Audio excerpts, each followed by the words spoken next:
المسلمین سرکار علامہ سید شہنشاہ حسین نقوی سے کہ وہ تشریف لائیں اور مجالس خمسہ کی تیسری نشست سے خطاب فرمائیں.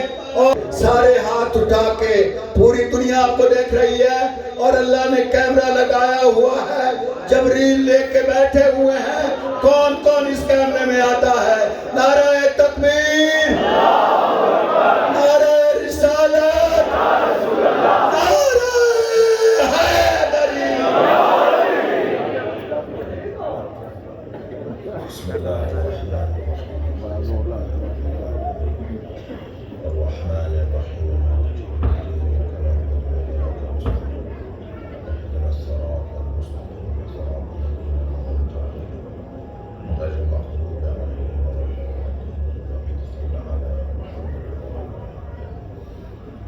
اعوذ باللہ من الشیطان الرجیم. بسم اللہ الرحمن الرحیم. الحمد للہ الذی لا یبلغ مدحتہ القائلون ولا یحصی نعماءہ العادون ولا یعدی حقہ المجتہدون. الذی لیس لصفتہ حد محدود ولا نعت موجود ولا وقت معدود ولا اجل ممدود. فطر الخلائق بقدرته ونشر الرياح برحمته. الصلاة والسلام على الرسول المسدد المصطفى الأمجد المحمود الأحمد سيدنا ومولانا ومولى الكونين جد الحسن والحسين وعاني أبا القاسم محمد.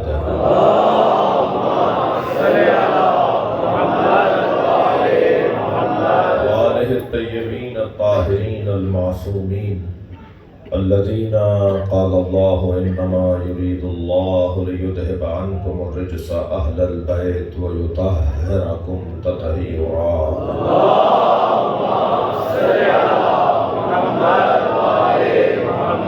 ولعنة الله على أعدائهم أجمعين من يوم عداوتهم إلى قيام يوم الدين. أما بعد قال الحكيم في قرآن الكريم بسم الله الرحمن الرحيم. ويقول الذين كفروا لست مرسلا قل كفى بالله شهيدا بيني وبينكم ومن عنده علم الكتاب. صلوات.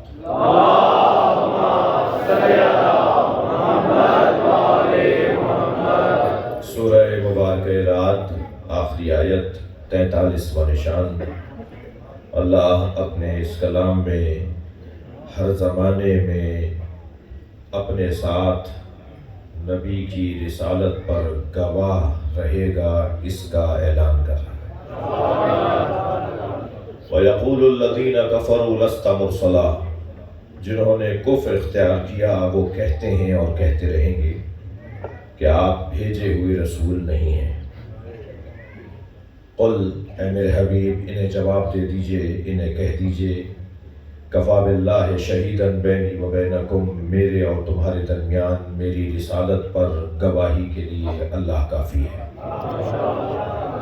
اچھا اگر آیت یہاں رک گئی ہوتی تو اللہ کافی ہے کا جو اعلان ہے وہ صادق آ جاتا. اللہ کافی ہے. یہ جو لوگ اسٹیکر چھاپ دیتے ہیں نا اللہ کافی ہے، تو اللہ کافی ہے کا نعرہ تو شیطان نے لگایا تھا. اچھا میں قرآن کا طالب علم ہوں. الیس اللہ بکاف عبدہ. اے میرے بندے کیا تیرے لیے اللہ کافی نہیں ہے؟ یہ قرآن ہے. میں قرآن کا طالب علم ہوں، مجھے پتا ہے کہ میں کیا کہہ رہا ہوں. اے میرے بندے کیا تیرے لیے اللہ کافی نہیں ہے؟ یہ آیت ہے، مگر ہر شخص کو اپنا قد دیکھ کر بات کرنی چاہیے. قرآن کافی ہے کا نعرہ کسی نے لگایا مگر کسی اور کے لیے ٹھیک ہے. قرآن کافی ہے کا نعرہ لگائیں تو مصطفیٰ لگائیں یا مرتضیٰ لگائیں؟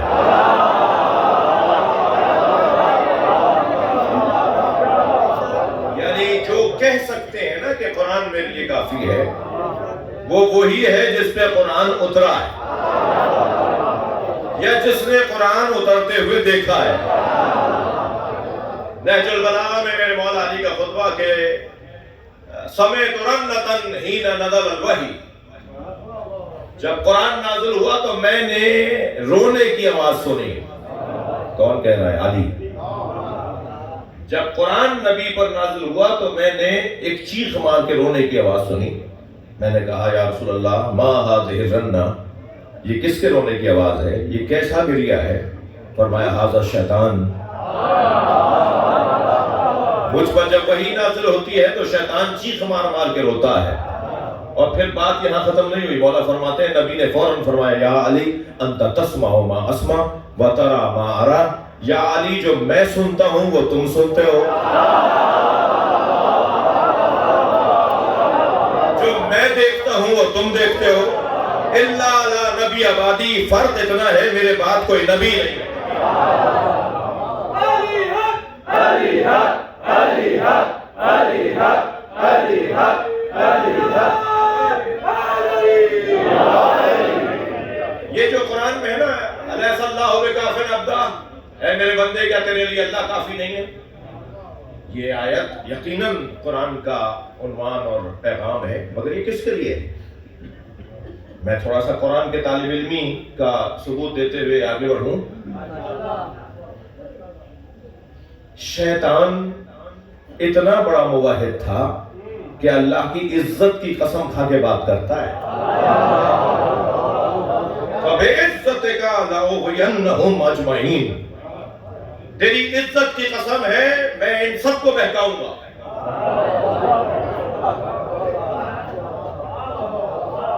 زمین پر اگر بالشتیں بنائی جائیں نا پوری زمین پر، تو کوئی بالشت نہیں بچی تھی جہاں شیطان نے سجدہ نہ کیا۔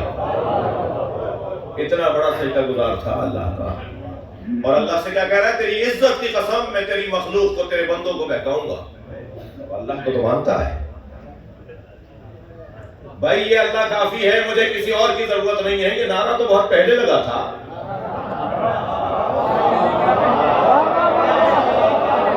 اللہ کافی ہے کا نعرہ تو بہت پہلے لگایا تھا۔ جو اللہ کو مانے اور رسول اللہ کو نہ مانے وہ مسلمان نہیں، شیطان ہے۔ قرآن کی زبان ہے، لہذا اللہ کافی ہے، قرآن کافی ہے، یہ جملے ہیں ٹھیک ہیں، مگر کس کے لیے ہیں یہ ہر شخص نہیں بول سکتا۔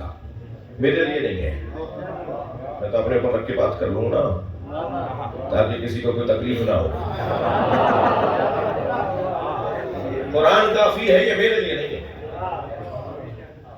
ہمارے صاحب کاظم بٹ کے یہاں مہمان حسنین کے یہاں، تو کاظم نے ہمارے سامنے چائے پیش کی۔ کچھ دیر کے بعد جیسے ہی انہوں نے دیکھا کہ چائے ہم آہستہ آہستہ مکمل کر گئے تو انہوں نے کیتلی لے کر دوبارہ چائے ڈالنا چاہیے، تو میں نے ان سے کہا کافی ہے۔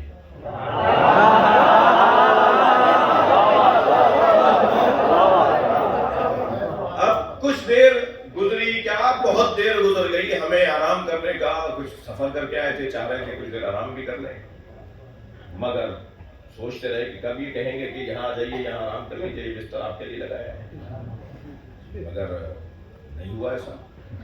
پھر بھوک بھی لگنے لگی، پھر ہم نے کہا خود بولیں گے کہ بھوک لگ رہی ہے، مگر نہیں ہوا ایسا۔ بھائی مثال دے رہا ہوں، کاظم ایسا ہے نہیں، مثال دے رہا ہوں، مجھے پتا ہے ایسا بالکل نہیں ہے، لیکن کیا کروں، یہ اسی کی گردن پتلی تھی جو میں نے مثال دے دی۔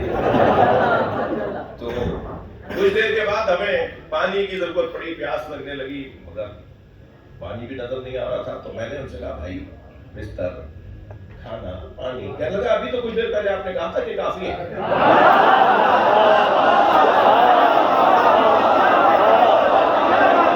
بھائی جب آئے کہ قرآن کافی ہے، اس کا مطلب یہ ہے کہ تورات، زبور، انجیل کی ضرورت نہیں ہے۔ اس کا یہ مطلب کہاں سے نکالا کہ مصطفیٰ کی ضرورت نہیں ہے؟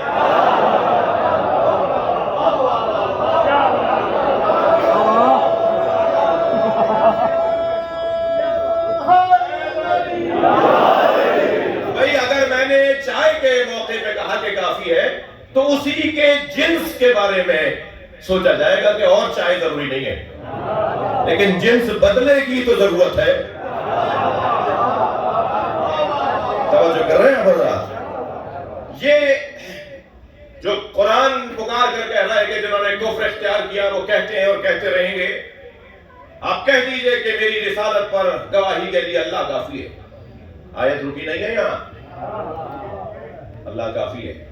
کفا باللہ شہیدن بینی و بینکم، چاہتا تو روک دیتا، لیکن فوراً آیت آگے بڑھی، ایک ہی وہی آیت تسلسل، ومن عنده علم الکتاب، اور میری رسالت پر گواہی کے لیے اللہ کافی ہے اور وہ جس کے پاس مکمل کتاب کا علم ہے۔ بھائی آپ کسی کو بھی مانیے تو صحیح کہ کوئی ہے جو نبی کی رسالت پر گواہ ہے اور اس کی گواہی کی کوالٹی معیار یہ ہے کہ وہ عالم الکتاب ہے۔ ہم ابھی کچھ نہیں کہہ رہے آپ سے، آپ جسے چاہے مانے، مگر پھر ثابت کرنا پڑے گا کہ وہ عالم الکتاب ہے۔ بھائی یا نام آپ بتائیے یا ہم بتانے کو بیٹھے اسے علی کہتے ہیں۔ صلوات پڑھے محمد و آل محمد۔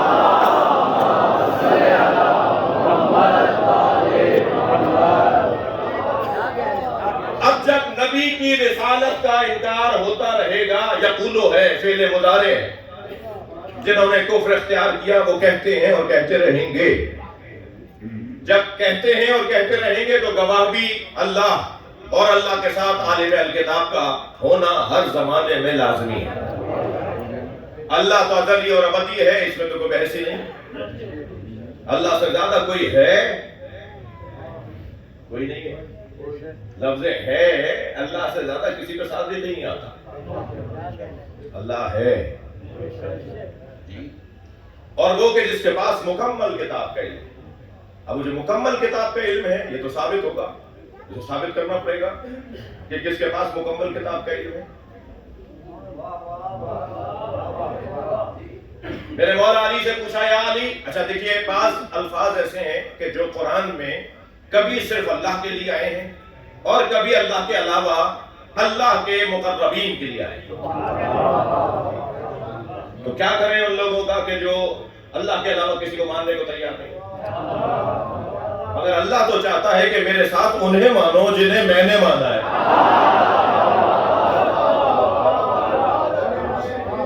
جنہیں میں نے تمہارے لیے رہنما اور ہادی مانا ہے، جنہیں میں نے تمہارے لیے امام اور ہادی بنایا ہے، انہیں مانو۔ اب اللہ منوانا بھی جانتا ہے، اللہ کو خوب منوانا آتا ہے، اللہ کو خوب منوانا آتا ہے۔ جو وسیلے کو نہیں مانتے نا وہ دونوں ہاتھ اٹھا کے دعا ضرور کرتے ہیں۔ آج نہیں کل غور کر لیں گے کہ 5 انگلیوں میں 14 پوروے ہیں۔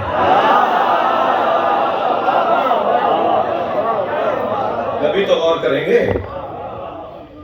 مگر ہاتھ اٹھائے ہم دعا بھی نہیں مانگ رہے۔ کوئی پیغام تو ہے اس کے اندر؟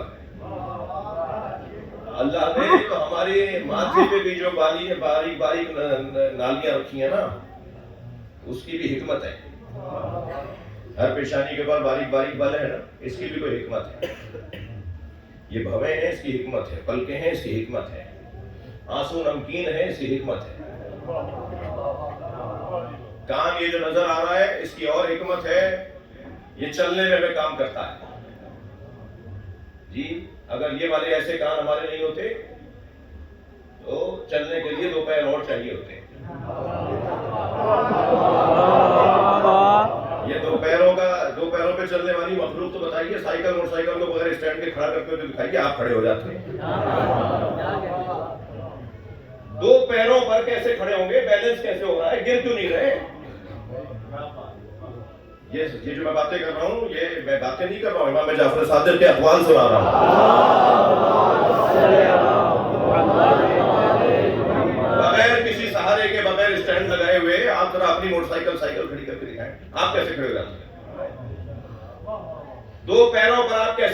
جاتے ہیں یہ بیلنس کیسے رہتا ہے, دائیں بائیں آگے پیچھے گرتے کیوں نہیں ہیں.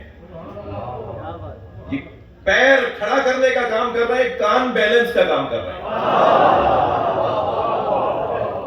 بھائی عقیدہ توحید بھی تو یہیں سے بیان ہوگا. صلوات پڑھ لیں ذرا محمد و آل محمد. جو باہر گلی میں اور سامنے والے پلاٹ میں وہاں مہمان بیٹھے ہوئے ہیں عزیز تشریف فرمائیں, مل کر صلوات پڑھیں.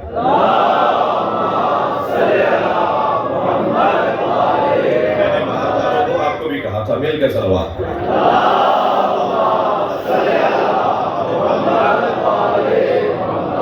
بھائی اب کیا کریں, آج تھوڑا سا آپ تکلیف میں بیٹھے ہوئے ہیں, پہلو بدلنے کی جگہ نہیں ہے بعض دوستوں کو, تو مگر یاد رہے کہ بدن تکلیف میں ہے مگر روح کو غذا مل رہی ہے.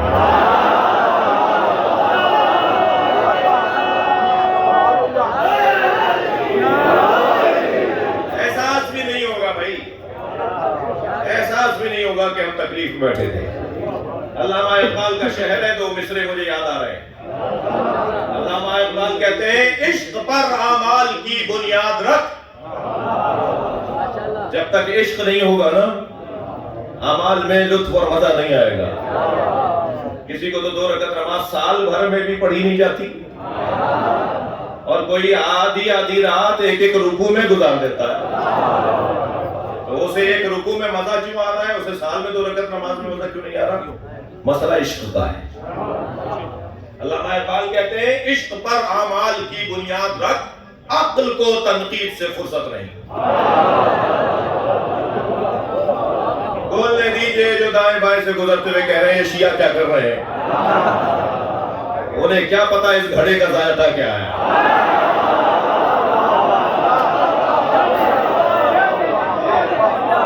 انہیں کیا پتا کہ یہاں مزہ کیا ہے.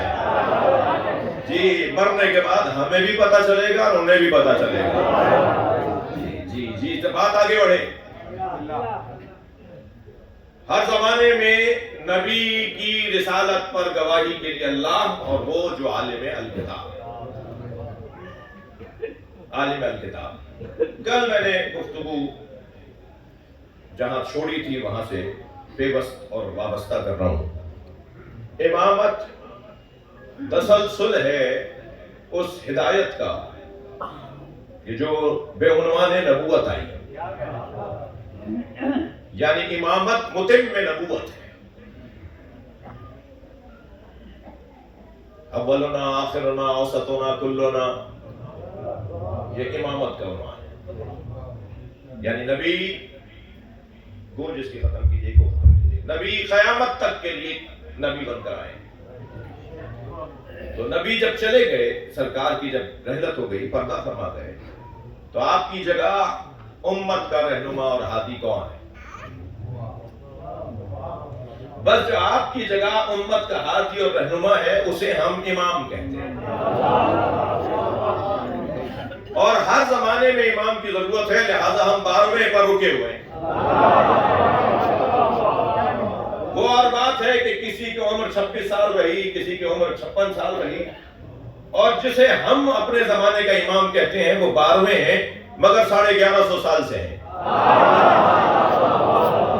یہ کوئی نئی بات بھی نہیں ہے کہ پہلی دفعہ ایسا ہوا ہو. پہلے کبھی ایسا نہ ہوا ہو کہ صاحب اتنی لمبی عمر ہو گئی ہو.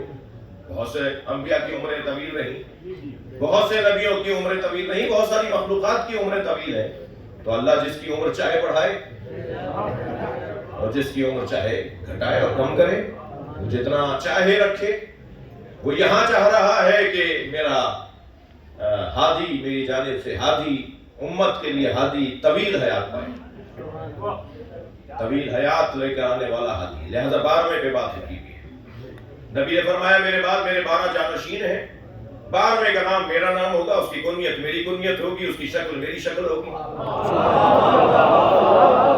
اس کی چال میری چال ہوگی, اس کا حلیہ میری حلیہ کتنا ہوگا, اس کا نام بھی میرا نام ہوگا. لہذا وہ سارے کمالات جو نبی میں تھے وہ ساری دنیا مانے گی.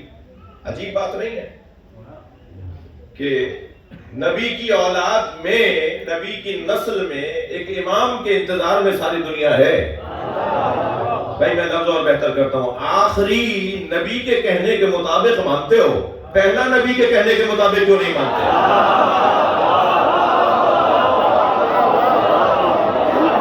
سارا عالم اسلام آخری کو نبی کے مطابق مانتا ہے۔ سرکار کے حدیث ہے، سرکار کی حدیث ہے کہ آپ نے فرمایا کہ 12واں کیسا ہوگا، مہدی کیسا ہوگا، آخری کیسا ہوگا، تو آخری کو تو مان رہے ہیں سب۔ مجھے تو ان ملنگوں سے بہت پیار ہے جو کٹھے گلابے ڈنڈے ہاتھ میں لے کے چٹیا بندے چھوڑ کر بازاروں کوچوں میں شاہراہوں پہ آوازیں لگاتا ہے، آج نہیں کل سب علی علی کہیں گے۔ جہاں میں مولوی نہیں پہنچ پاتا وہاں وہ ملنگ پہنچتا ہے۔ یقین جانیے سب یہی کہیں گے۔ کچھ ہیں جو آج با اختیار ہو کر کہہ رہے ہیں، کچھ کل مجبور ہو کے کہیں گے۔ تھک رہے ہیں آپ میری باتوں سے؟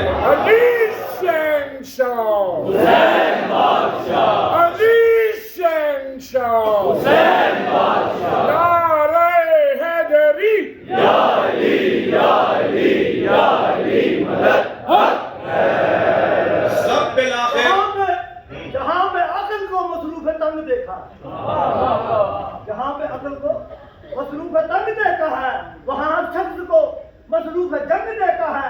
ارے جہاں نہ پہنچ سکے ارے مفتیان دین اختر، وہاں پہ ہم نے علی کا ملنگ دیکھا۔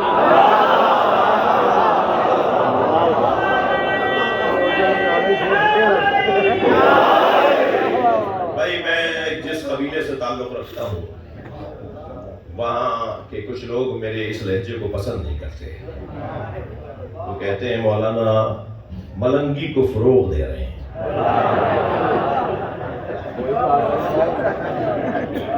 تو میں جانتا ہوں کہ کیا کہہ رہا ہوں۔ میں جتنا اچھا نمازیوں کے لیے مشوق ہوں، روزہ داروں کے لیے حوصلہ افزا ہوں، حاجیوں کے لیے روح افزا ہوں، وہاں میرا فریضہ بنتا ہے کہ ملنگوں کے لیے بھی ہمت افزا بنوں، اس لیے کہ ملنگ میں اور مجھ مولوی میں ایک اشتراک ہے، اور اشتراک یہ ہے کہ میں بھی علی کو پہلا مانتا ہوں۔ صلوات پڑھیں محمد و آلہ محمد۔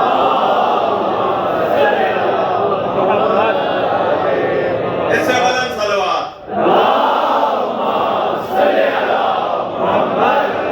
اونچی دروازے کی گلیاں گونج اٹھے بلندتر صلوات۔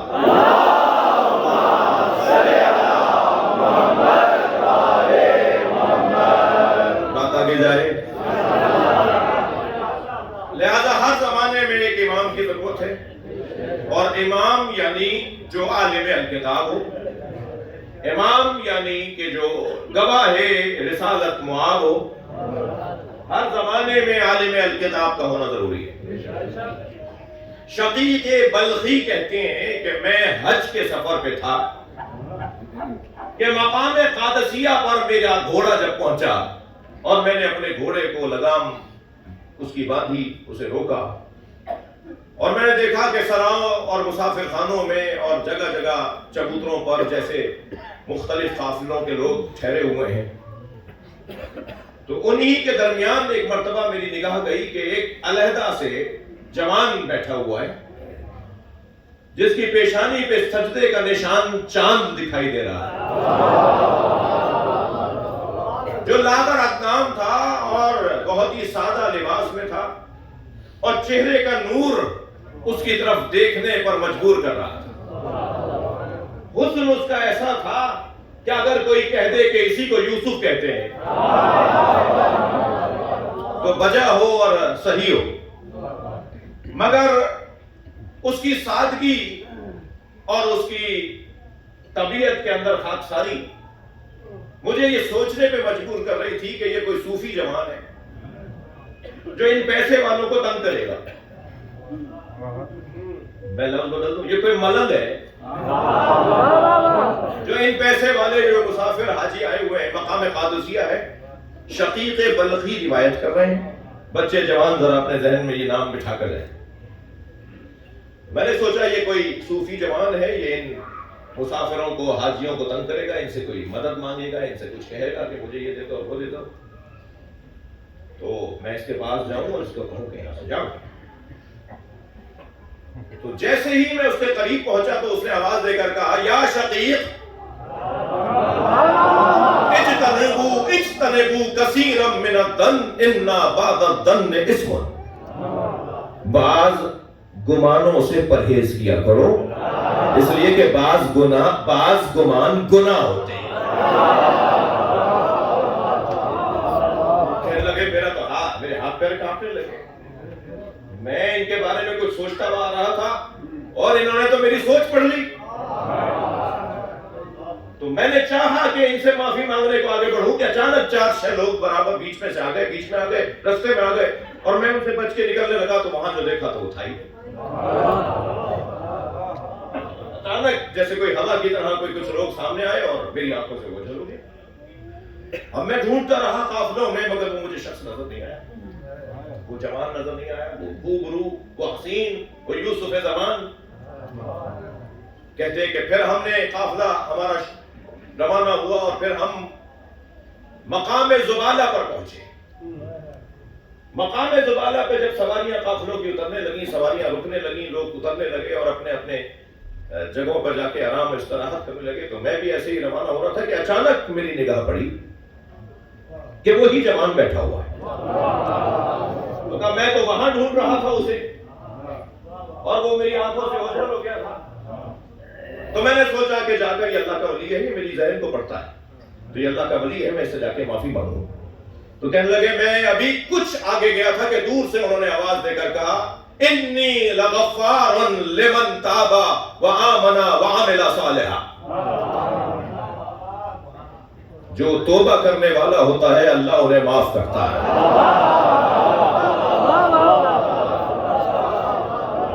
کہنے لگے پھر ایک مرتبہ میں لپک کر تیز ہو رہا ہوا کہ اس سے جا کے لپٹ جاؤں، پیار کروں، ملوں. یہ تو کوئی ابدال ہے، یہ تو ابدال ہے جو میرے حالات کو اور میری سوچ کو جانتا ہے. پھر ایک مرتبہ 4-6 لوگ بیچ میں آ گئے اور رستہ ان کی وجہ سے مسدود ہوا اور میں جب ان سے ہٹ کر آگے بڑھا تو پھر نظر نہیں آیا. کہنے لگے پھر قافلے شروع ہوئے اور مقام مقالہ پر جا کر ہماری سواریاں رکی. تھک تو نہیں گیا؟ آپ کا ذوق، آپ کی توجہ میں دیکھ رہا ہوں. پھر مقام مقالہ پہ جا کے ہماری سواریاں رکی اور پھر ہم جب اترے سواریوں سے تو پھر میں نے ایک اچانک دیکھا کہ وہی جوان کنویں پر پانی بھر رہا ہے.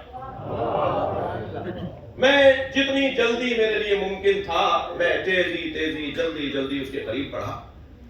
ابھی کچھ قریب گیا تھا کہ چمڑے کا ڈول تھا جس سے وہ پانی بھر رہا تھا، اس ڈول کی رسی ٹوٹی اور وہ ڈول پانی میں چلا گیا. جیسے ہی وہ ڈول پانی میں گرا تو اس نے آسمان کی طرف دیکھ کر ہاتھ اٹھائے اور کہا انت ربی اذا زمنت فاطعمنی واشربنی یا رب مالی سواہا. کہنے لگے اس کی یہ مناجات میں سننے لگا، وہ یہ کہہ رہا تھا اللہ سے کہ یا اللہ جب میں پیاسا ہوتا ہوں تو تو ہی تو پانی پلاتا ہے. تھک رہے ہیں آپ میری باتوں سے. یا اللہ جب میں بھوکا ہوتا ہوں تو تو ہی تو ہے جو مجھے سیراب کرتا ہے. میرے پاس اس ڈول کے علاوہ کوئی اور ڈول نہیں ہے. بس اس نے جیسے ہی کہا نا مالی سواہا، میرے پاس اس ڈول کے علاوہ کوئی اور ڈول نہیں ہے کہ ایک مرتبہ کنویں کا پانی ابلنے لگا.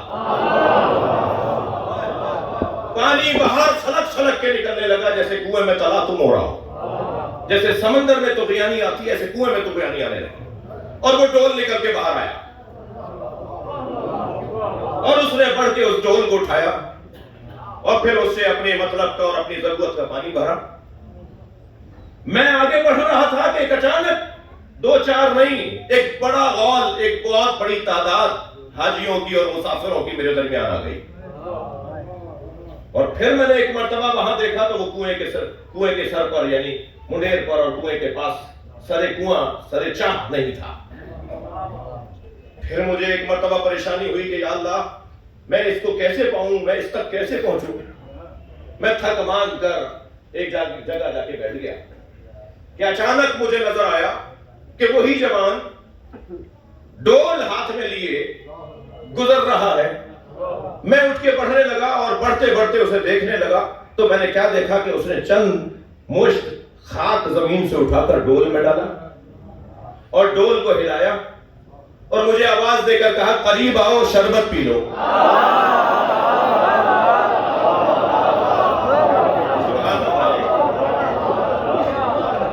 میں جب قریب گیا تو انہوں نے اسی ڈول سے جس میں نے پانی میں چند مشت مٹی ڈالتے ہوئے انہیں دیکھا تھا، اسی ڈول سے جب انہوں نے میرے ظرف میں شربت نکالا تو میں نے زندگی میں اتنا شیریں شربت اس سے پہلے نہیں پیا تھا۔ اس سے پہلے میں نے اتنا شیریں شربت نہیں پیا تھا۔ انہوں نے مجھے شربت پلایا اور کچھ اور لوگوں نے کوزے بڑھائے تو انہوں نے اپنا وہ شربت ان کوزہ بڑھانے والوں کے کوزوں میں ڈالا اور لوگ شربت پینے لگے کہ اچانک میں نے کسی غرض سے مڑ کر دیکھا اور پھر دیکھا تو وہ مجھے نظر نہیں آیا، مگر اتنا ضرور ہے جب میں نے وہ شربت پیا تو 3 دن تک نہ بھوک لگی نہ پیاس۔ اب مجھے یہ طے ہو گیا تھا کہ یہ اللہ کا ولی خاص ہے۔ پھر میں جب مکہ پہنچا تو میں نے حالت طواف میں اسے دیکھا اور حالت طواف میں جب وہ طواف کر رہا تھا تو گویا ایسا لگ رہا تھا کہ وہ کعبے کے گرد نہیں گھوم رہا، کعبہ اس کا طواف کر رہا۔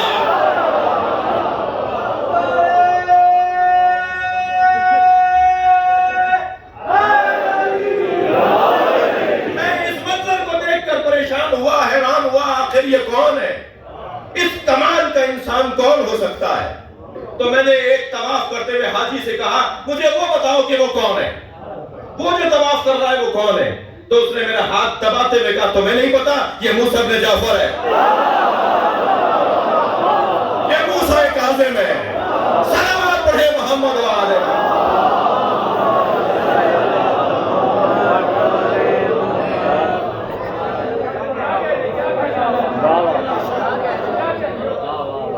یہ سارا مجمع امام موسیٰ کاظم سے شربت پینے آیا ہے۔ یہ گلی، سامنے کی جگہ، یہ میری بہنیں، یہ چھوٹے چھوٹے بچے، بیمار، حاجت مند، فقیر، امیر، افسر، مزدور، سب امام موسیٰ کاظم سے شربت پینے آئے ہیں۔